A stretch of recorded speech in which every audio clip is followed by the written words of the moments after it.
are Locked On Lakers POSTCAST, part of Locked On Sports Los Angeles, on the Locked On Podcast Network, your team every day.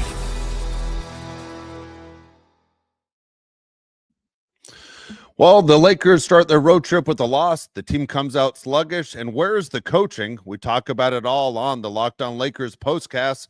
I'm Dave Palais. You're free to follow me on social media. I will respond to you. Again, it's right there in the corner of the screen.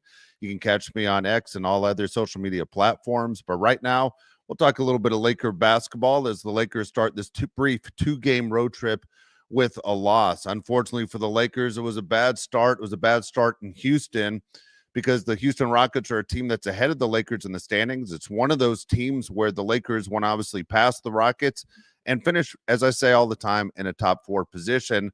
Rockets have been playing very good basketball this year, to the surprise of many, because when you look at the big name stars, and really it's a team that has star players, but it doesn't have the star players that you remember from the past. There's no Russell Westbrook. There's no James Harden.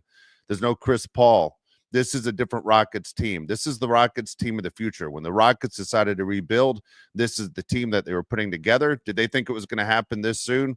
Well, if you ask the Lakers, they'll tell you, yeah, the Rockets are a very good team. The Rockets are known as a team, though, that is known for not finishing the fourth quarter. Unfortunately for the Lakers, they finished the fourth quarter, and it's really because of the Lakers' fault. Not that the Rockets did anything outstanding.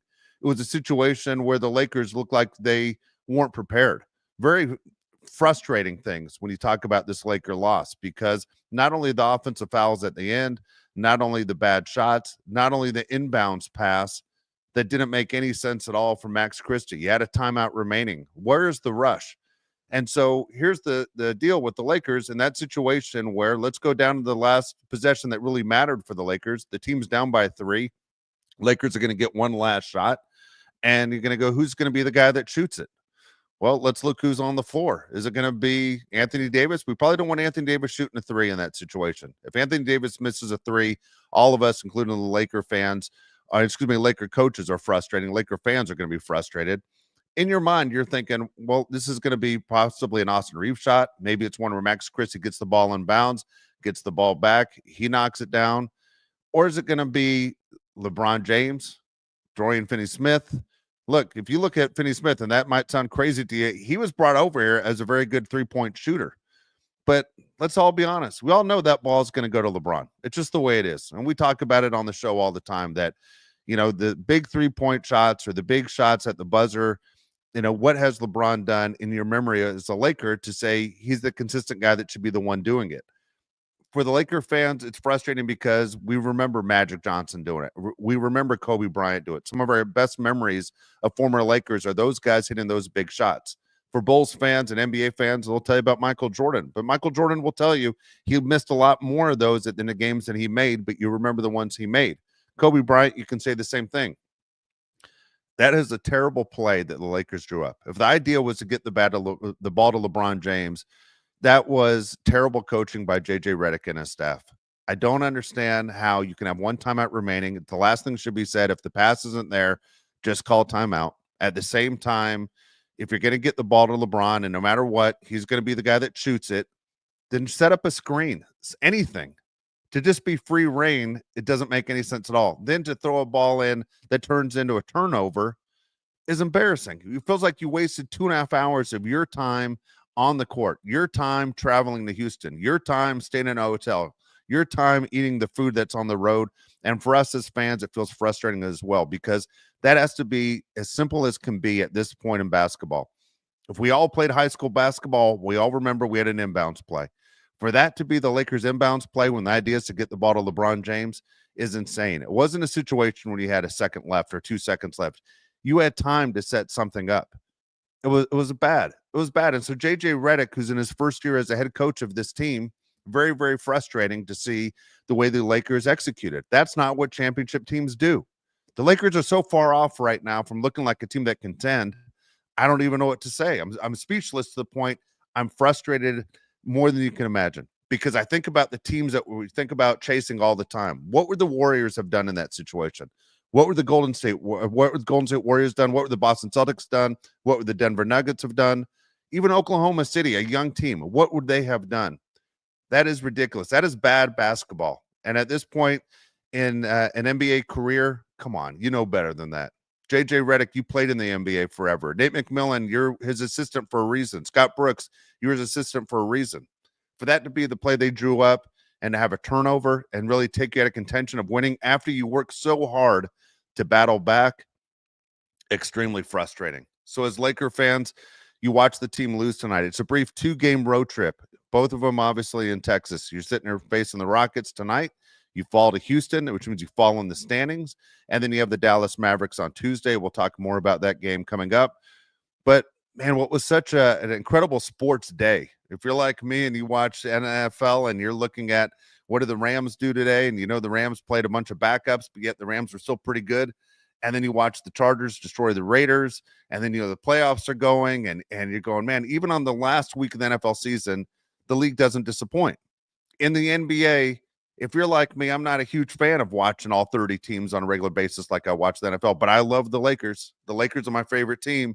And so when the Lakers lose, I always say, what could they have possibly done? Did they get beat or did they beat themselves? And tonight, the Lakers beat themselves at the end. It was too much of an effort where they could have thrown the towel in early in the game, and we would have been doing a show right now talking about where was the Lakers' effort? How can this be that you get a day off after a 4-game homestand and you don't come out with any effort? Well, that's not what the Lakers did. The Lakers looked like they were going to go that way in the first quarter, but that's not exactly what happened.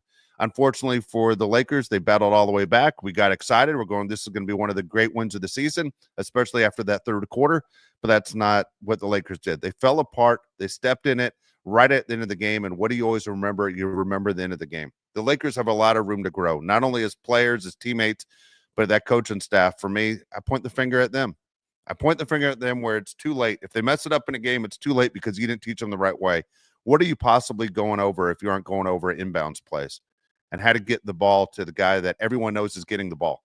And in LeBron James' case, everyone knew LeBron James was going to get that ball in the last second.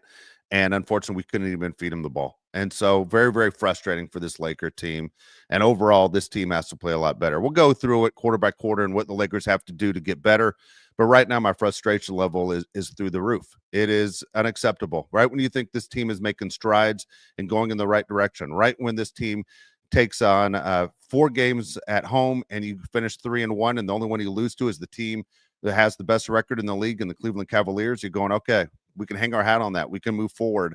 This team is going to get better as they head towards the All-Star break and then eventually head towards the playoffs and be a team that people are concerned about. That's not what the Lakers showed tonight, and that's where the frustrating level was for the Lakers right there. So, again, a lot of talk as far as what the Lakers can do to get better is what we'll discuss tonight. Also talk about which guys stepped up and which guys you want to see step up moving forward, because this team has to play better than what we saw tonight, and we'll see if they can fix it going into Dallas.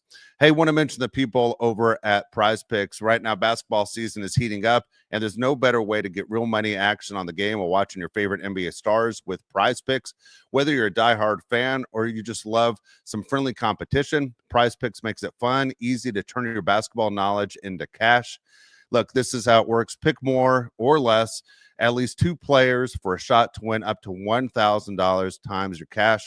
And again, LeBron James, will he drop 30 points? He's been pretty good on it. Or maybe Luka, when he gets healthy, is he going to get more than 8 assists? Prize Picks lets you make your predictions. Put your money where your mouth is, and in just 60 seconds, you can sit there and reap the benefits. Don't forget Prize Picks all season long. Let me tell you, it's addictive. It's a lot of fun. Most of your friends I know are already playing it. Most of your friends, if you're a sports fan, have already talked about it. Jason Tatum, is it good for more than 29 points? Anthony Edwards, is it good for more than 25 points? Prize Picks, make sure you play. Check out Prize Picks Flex Play option. Even if one of the picks doesn't hit, I can still double my money. Plus, once I hit, I get my money fast, sometimes as quick as in 15 minutes. It's honestly the best way to keep the game exciting.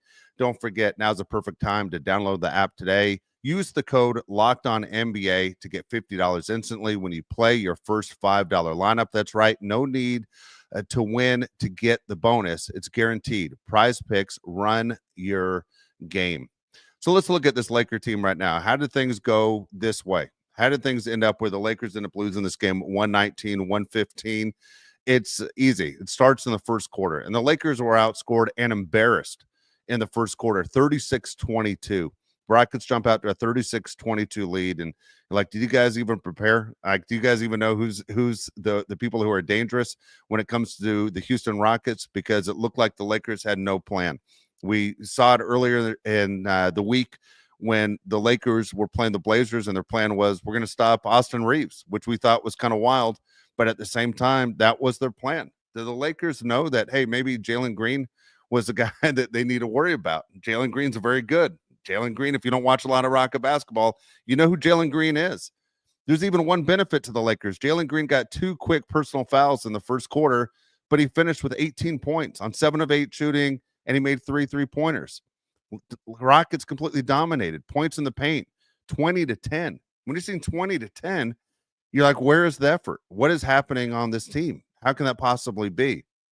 Second quarter, Rockets win that quarter, but the Lakers play a little bit better. Rockets win the quarter 31-27. Lakers, though, did go on an 8-0 run and a 10-2 run in the quarter to cut the Rockets lead down. Rockets at the half led 67-49. And at that point, I think a lot of people are thinking it's not our night. Lakers didn't come to play, and very frustrating. So when you're looking at those halftime stats, you're going, okay, turnovers, Lakers had 5, Rockets had 4. Rockets scored 9 points off 5 Laker turnovers. Lakers scored 0 points off 4 Rocket turnovers. Not good at all. Rockets out-rebounded the Lakers 28-14. Embarrassing. Rockets scored 12 second-chance points. Lakers scored 0. Lakers shot 49% from the field. 0 second-chance points. That's just absolutely amazing to me. Amazing to me. And so when you look at that going, it's definitely not the Lakers' night. And how do you even address the media afterwards? Because all these stats point to a lack of effort in the first half for the Lakers. Rockets made 56% of their shots. Again, 3-point shooting. Lakers, they struggled as well. Lakers struggled with 3-point shooting. Rockets were 8 of 21. Lakers, though, had 14 assists compared to the Rockets' 10. So they're moving the ball around. But player comparison, Anthony Davis at the half, 8 points, 4 of 9, field goals, 3 blocks, and you're wondering, exactly what is it going to be for the Lakers or someone to step up. Austin Reeves had 12 points, 4 of 9 shooting to go along with 6 assists. LeBron James, 5 points, 6 rebounds, 4 assists, and Jalen Green led the Rockets at the half again. Amen Thompson, by the way, big night for him, 15 points, 9 rebounds in the first half. Lakers, though, went crazy in the third quarter. So whatever was said, whether it was J.J. Redick getting on those guys or as the guys gut checking each other, the Lakers had a plan in the third quarter. And I want to say either the Lakers played red hot basketball or if it was the Rockets just kind of took their foot off the pedal, the Lakers went on a big run, 40-24, outscoring the Rockets. So after 3 quarters, all 5 Lakers starters had scored in double digits. LeBron James, Anthony Davis, Austin Reeves all had 19. So we aren't going anywhere, right? If you're watching this game and you're wondering, when do I turn this game off? This was one of those where like, I'm staying because the Lakers are coming back. The Lakers are coming back, and this is the way things will go. Well, in the fourth quarter, guess what? They let Houston go on a tremendous run. I believe it was a 10-0 run for the Rockets, and the Rockets ended up outscoring the Lakers in the fourth quarter, 28-26. Now, by being outscored in the fourth quarter, that means the Lakers were outscored in 3 or 4 quarters, but to only lose by 4 shows you how dominating they were in the third quarter. Again, if you're a Laker fan and you wonder, why can't you do that on a regular basis? Meaning, if you can play that kind of third quarter, why can't you do that at least 2 or 3 more times throughout a game? Where's your rhythm as a team? What do you need to do to get better to make a run and actually look like a dominating team? Be the team that we've seen Laker teams in the past be. What is the missing piece right now? Because it is January 5th, and we still don't know what the Lakers' identity is. What Laker team are we looking at? Are we looking at just a team that is going to struggle to get in the playoffs, or are we looking at a team that can make a championship run? Right now, it looks like with the trades they made a week ago, the Lakers are done making trades. The way the salary works out, it doesn't look like there's going to be room for the Lakers to pull off a big-time deal. Again, you find out in about 6 weeks when the trade deadline passes what Rob Pelinka can do. But right now, this is the bed that Rob Pelinka made, and the Lakers have to lie in it. So, again, they lose 119-115. How did the box score look for the Lakers? Well, Anthony Davis, he came to play overall. Anthony Davis in 38 minutes, he had 30 points, 13 rebounds, 2 assists, 5 blocks. Turnovers, though, hurt. He led the Lakers in turnovers tonight. Anthony Davis had 4 of the Lakers' 10 turnovers. Very frustrating off of that. But overall, you can't sit there and complain. Anthony Davis gave you a pretty good performance tonight, and you'll take it. 5 fouls, by the way, for Anthony Davis. Rui started off hot. He started with 8 points in 8 minutes in the first quarter, but Rui finished with 13 points overall. So he kind of disappeared, or his game kind of disappeared as other players decided to be more involved offensively. Again, 28 minutes for Rui, 13 points. And the disappointing stat for Rui is the 1 rebound. I mean, that's unusual to see a guy in that position to only have 1 rebound. He went kind of silent. Where was he? 0 assists, 1 rebound, not a lot, no blocks, no nothing. Kind of just a disappointing game from Rui overall outside of the 13 points. LeBron James finishes with 21 points, 13 rebounds, 9 assists. That means he was 1 assist shy of hitting a triple-double. Had a steal, only had 2 turnovers, which we'll take for LeBron. That's big. Here's a positive for you is Austin Reeves. Austin Reeves, what do we talk about all the time? We love what Austin Reeves is doing right now as a Laker. What is the one thing Austin Reeves talks about all the time? Austin Reeves talks about not turning the ball over. So Austin Reeves tonight with his 21 points and 10 assists, 0 turnovers. Positive right there for Austin Reeves. Austin Reeves, again, playing the point guard position. He wants that position. He wants to be a guy that handles the ball, but in 41 minutes, no turnovers, that is a big positive in Austin Reeves' game because usually he leads the Lakers in turnovers. And Max Christie finished double digits as well. So all 5 Lakers starters in double digits. When you look at those numbers, you go, well, that should equal a win. Not only does Max Christie get his 14 points in 39 minutes, he gets his 6 rebounds as well. He turns the ball over only 1 time. But the Lakers also had a 6th person get double digits, and that's Dorian Finney-Smith, 13 points. So 6 players in double-digit scoring. That's a great sign for the Lakers, and you got to be pleased with that. Dorian Finney-Smith, this might have been his best game as a Laker because it looked like he belonged, like he's figuring out not only his teammates, but also what the Lakers are trying to do offensively. Dorian Finney-Smith would have been a guy at the end of regulation to shoot that 3 when they're trying to get the ball to LeBron James. I would have been 100% fine with him shooting that 3. He's actually a very good 3-point shooter. At least he was with the Nets. It wouldn't have been a bad situation then. Also, just throwing back to the end of the game, what about Dalton Knecht? Even though Dalton Knecht isn't shooting, the Rockets don't know Dalton Knecht's not in the game to basically be a decoy. Why not? In 17 minutes, Dalton Knecht, 0 points. 0 of 2 3-point shooting. You weren't going to have him shoot that last shot because he hasn't been shooting well. He missed all 3 of his shots from the field, 2 3-pointers he attempted, 0 points in 17 minutes. If it wasn't for that 1 rebound, you wouldn't even know Dalton Knecht played in the game. He didn't do anything. But at the same time, if you put him in at the end when the Rockets know he's a 3-point specialist, the Rockets have to be accountable for him. They have to know, hey, there's a reason why this guy is in the game, and he's a guy that can possibly hurt you.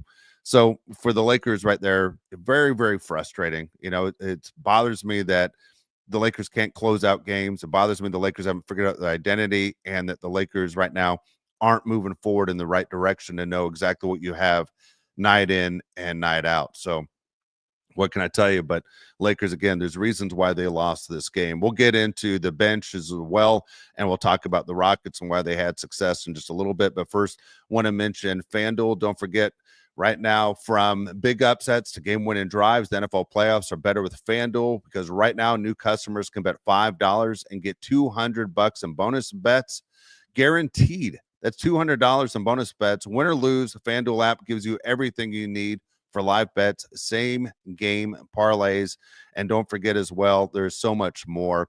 Make sure you visit the website, share betting lines around with your team, with your friends, with the league, and also all you have to do, it's real simple, is just visit FanDuel.com, join today, get started with $200 in bonus bets. That's FanDuel.com. Make this playoff season unforgettable with FanDuel. Don't forget it starts on Saturday. Saturday, big games, including you'll have the Chargers who are taking on the Texans. It's a 1:30 kickoff on Saturday. If you have that hunch right there, don't forget FanDuel. Make the playoff season unforgettable with FanDuel, an official sportsbook partner of the NFL. All right, so again, we'll take your comments as well tonight. I'm frustrated. I'm bothered. I'm sitting here irritated. I'm looking at Mac says right here. Mac Mall says JJ Redick was a problem the start of the fourth quarter with that lineup. I don't disagree.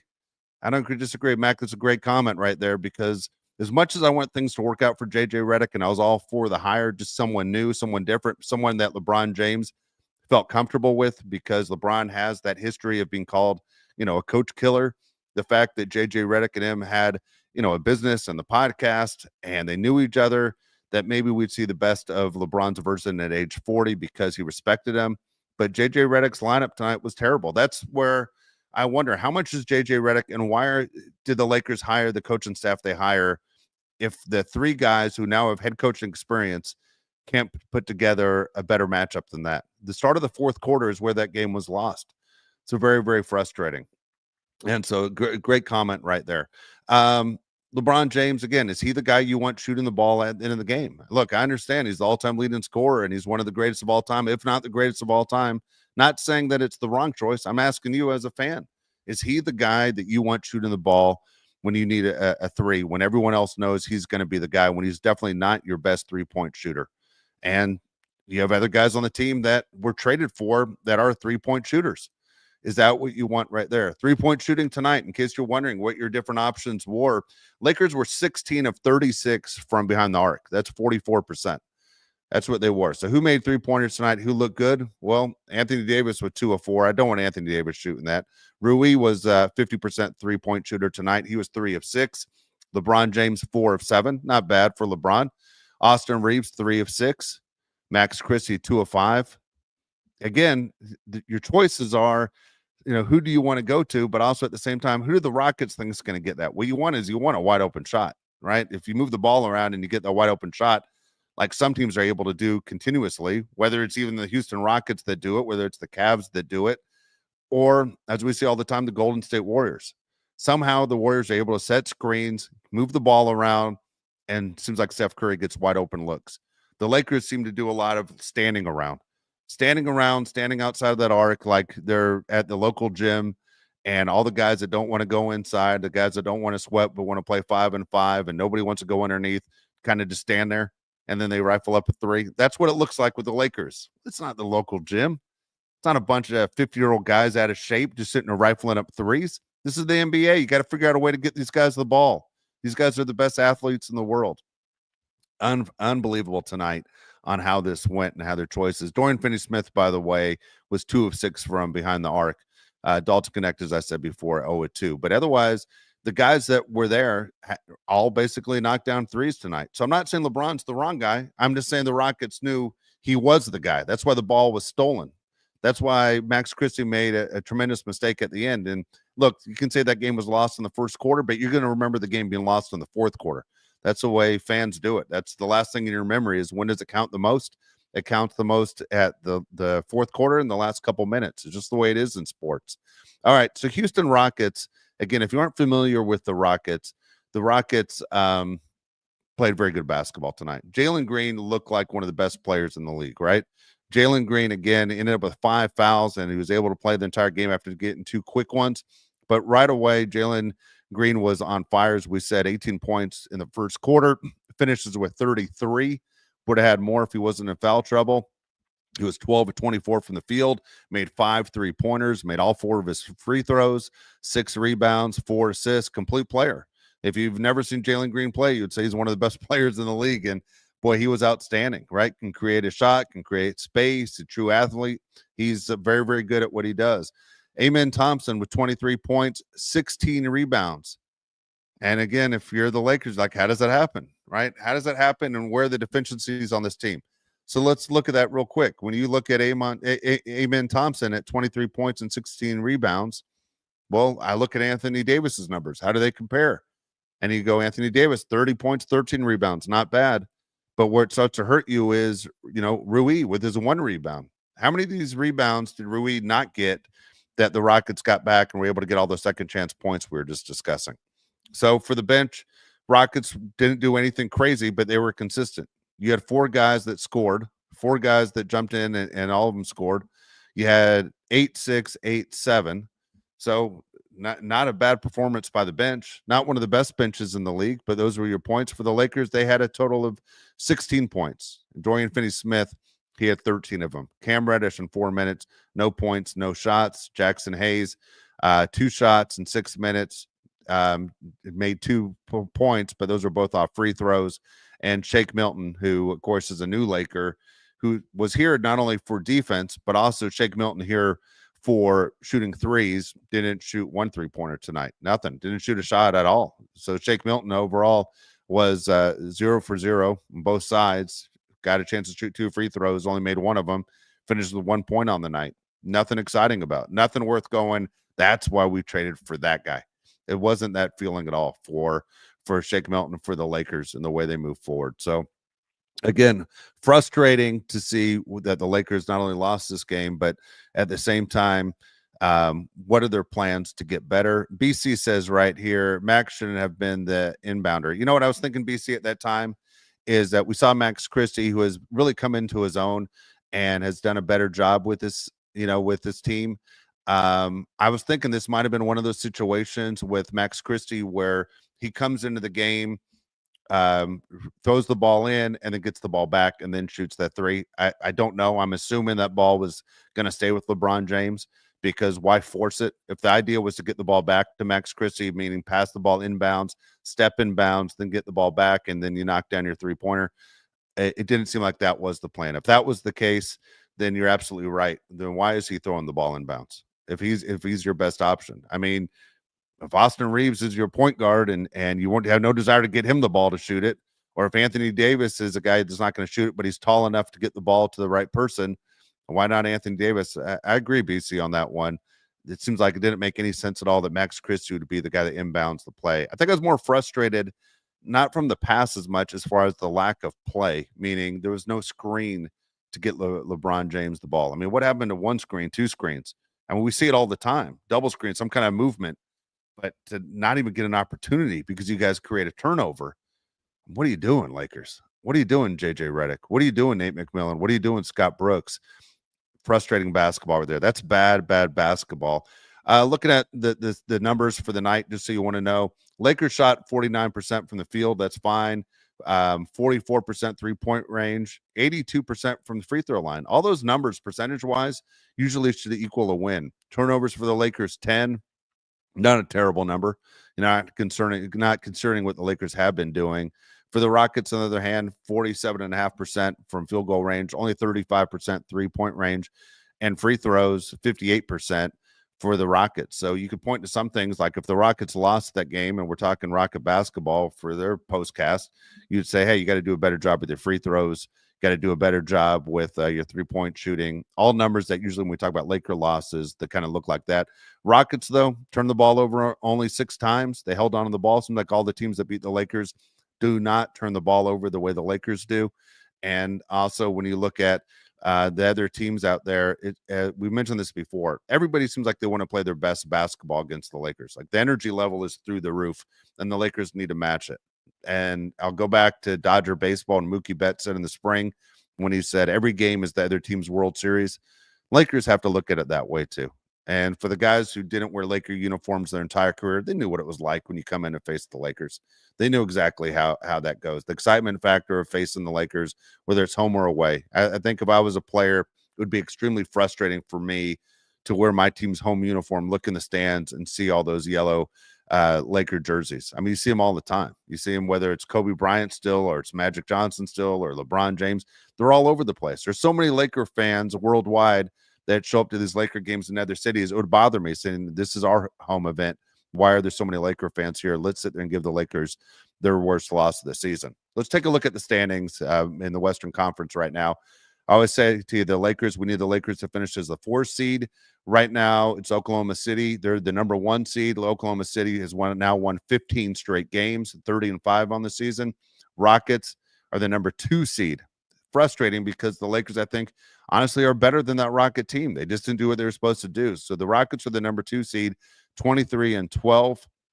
Memphis is now the number 3 seed at 23-13. Denver has moved up to the number 4 seed. Last time we did a show, it was the Lakers were the number 4 seed. Nuggets are now the number 4 seed. Lakers fall to number 5. Mavericks are number 6. That's who the Lakers will face on Tuesday. Again, Lakers, Mavericks right now have the same record. Mavericks are struggling. As I said, they've lost 4 straight games. Not having Luka makes them a completely different team and a very beatable team. LA Clippers, that get Kawhi back last night. Clippers are now 20-15 as well. 10 games back. They're the 7th seed. Golden State's the 8th seed. San Antonio 9th seed. Minnesota 10th seed. So those are your playoff teams right now in the West. So in the West, that's the way things look right now. Still plenty of time, January 5th. Love to see the Lakers actually make a stand and move up. We saw the Lakers get by the Memphis Grizzlies earlier. We want to see the Lakers beat teams in front of them, meaning that means like teams like the Rockets, the Thunder. We want to see the Lakers get by those teams as well, because those are the teams you have to face in the postseason if you want a chance to at an NBA championship. If you're curious about what's going on in the East, number 1 seed still remains the Cleveland Cavs. Cavs are still 31-24. Again, 10-game winning streak right now. Celtics 5-5 in their last 10. Celtics are 26-10, 5.5 games back of Cleveland. And I took some criticism when I said those only 2 teams that I thought had a chance to represent the East. Some New York fans reached out through social media to me and said, don't forget about the Knicks. The Knicks are a team you have to pay attention to. Look, Knicks right now are the 3 seed. They're 8-2 in their last 10 games. Hats off to the Knicks. I just don't think the Knicks are the real deal. Knicks are 7.5 games back at 24-12. So a lot to go on about talking about the NBA and what it's going to look like come, the spring when the playoffs start. We aren't even to the All-Star break. I understand that, but there we go. Craig, you bring up a good point right here. I would have liked to have seen this, Craig, before we get out of here. Craig says LeBron should have inbounded that and then have Austin Reeves shoot it. I would have been 100% fine with that. But again, how do you get him the ball? Because if LeBron's inbounding the ball, yeah, you're going to have the guy in front of him with the assumption that possibly LeBron could be getting the ball back. But my second guy I'd be thinking about is Austin Reeves is going to shoot it. That means for me, how are you going to get Austin Reeves the ball? Because that's what the Rockets are thinking. You got to come up with a better inbounds play. If I can figure out an inbounds play for a 9th grade team, then come on, JJ Redick and his staff has to figure out an inbounds play for an NBA team. Anyway, frustrated as can be. It's been a busy Sunday sports weekend, everything else. We will be back on Tuesday after the Lakers take on the Dallas Mavericks. Lakers need to win bad. Got to take advantage of Luka not being in the lineup. Lakers need to win bad. It should be exciting. Thanks for joining me. Don't forget about Brian and Andy. You want to listen to Laker podcasts every single day. You can catch them. Also, I'm here, of course, for all the post-game. Locked on Los Angeles, Locked on Lakers post-game. I'm Dave Pallay. You can reach out to me on social media. But again, I appreciate everybody joining me, especially with the busy Sunday night football game tonight as well. So have a good night, everybody. Did not finish the way we had hoped as the Lakers lose 119-115. We will see you Tuesday evening.